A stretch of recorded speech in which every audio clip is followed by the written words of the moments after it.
Okay, so first scene is in the Shire. Bilbo is a young, spry hobbit. He's hanging out, smoking a pipe, pretty much just being a lazy hobbit. So then Gandalf shows up and he's like, "You should go on an adventure." And Bilbo's like, no thanks. I'm rich, I'm comfortable. Why would I want to go on an adventure? So then Gandalf is like, "Oh, fine." And then he leaves, wink wink. So then we cut to that night. Bilbo's hanging out by himself. He made some food. And then his doorbell rings. So he goes to the door and opens it up. And literally 12 dwarves just fall into his house. And they're like, "Hey, we're all here." And he's like, "Who are you? Why are you all here?" Then Gandalf shows up and he's like, "You're going on an adventure."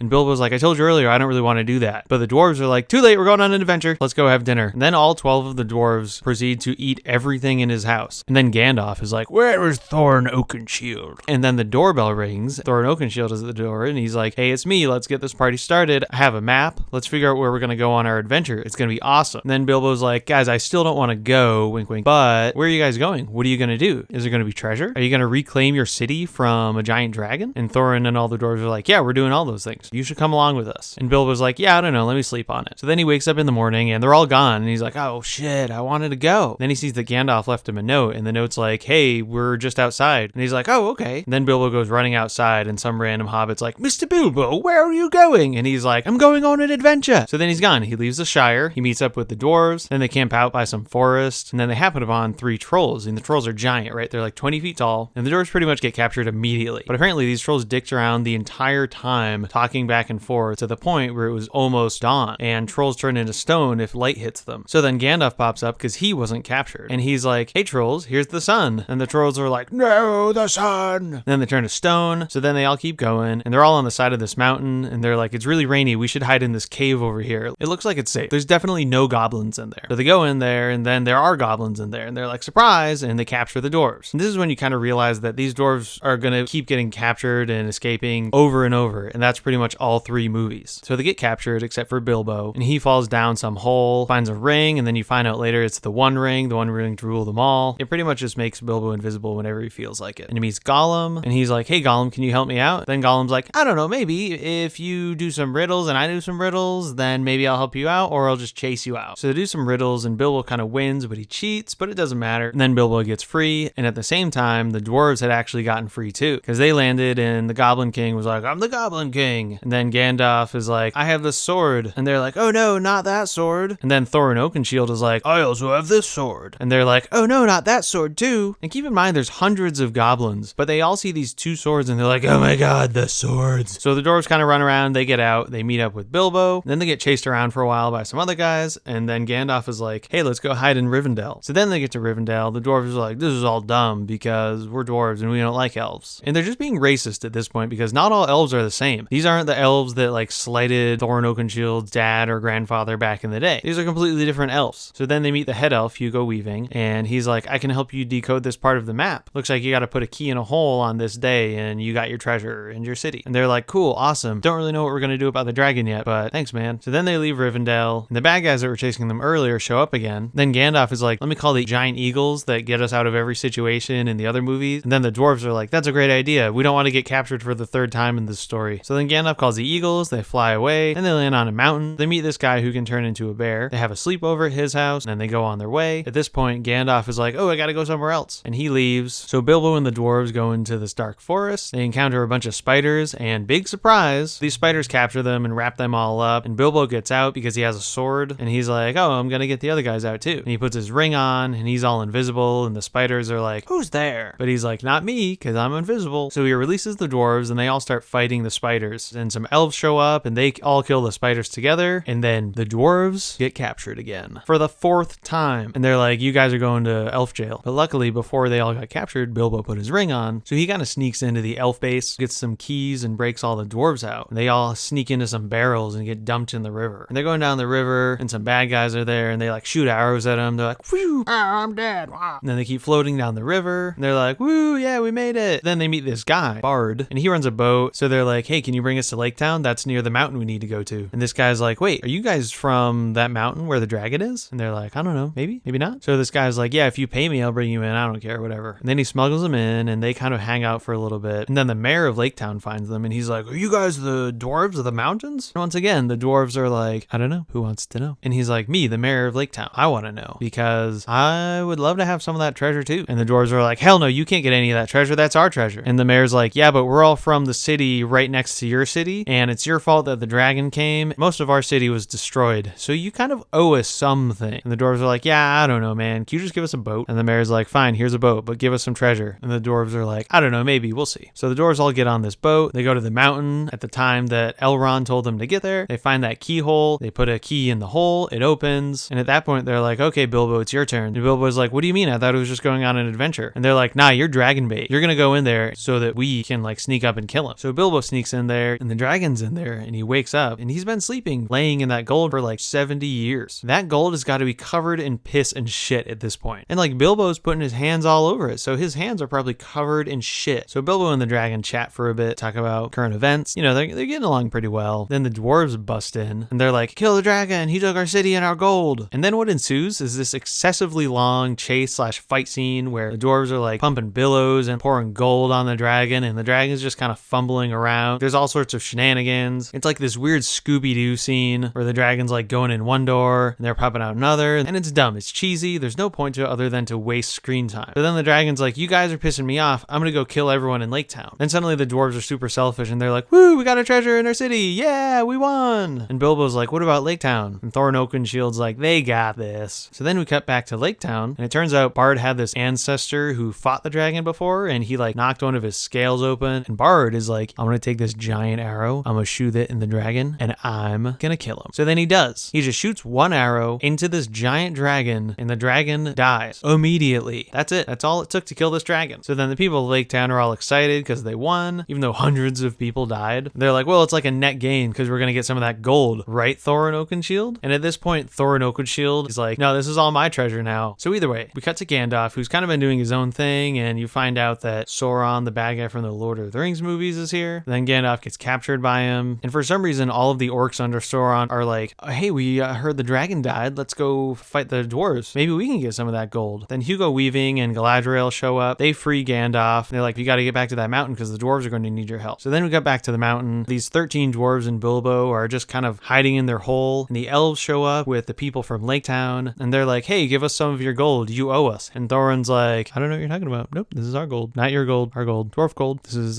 gold of the dwarves. We're gonna go back in our mountain now. And then suddenly, all the orcs show up from Sauron's group, and a bunch of bad guys are there. And the humans and the elves are like, I guess we gotta fight now. And then some other dwarves show up, and they're like, we're here to help. So then Thorin and his dwarves are like, fine, we'll help. And then this really dumb part happens. Thorin and his dwarves open the main gates, and the bad guys are like, oh, who's coming through the gates? And then the dwarves come out. Like, there's hundreds of bad guys, right? And they all turn around and see 13 dwarves, and they like shit themselves. Like, all the bad guys are like, 13 more dwarves? We can't handle that. So then they keep fighting for a while. The battle kind of wraps up. 2 of the dwarves die. You don't really need to even know their names. And then Thorin dies. So everything just kind of gets wrapped up really fast. Like, they're like, oh, okay, we're all gonna go our separate ways. And then Bilbo goes home. Everything in his house is being auctioned off because they think he's dead. And he's like, I'm not dead. I was on an adventure. Roll credits.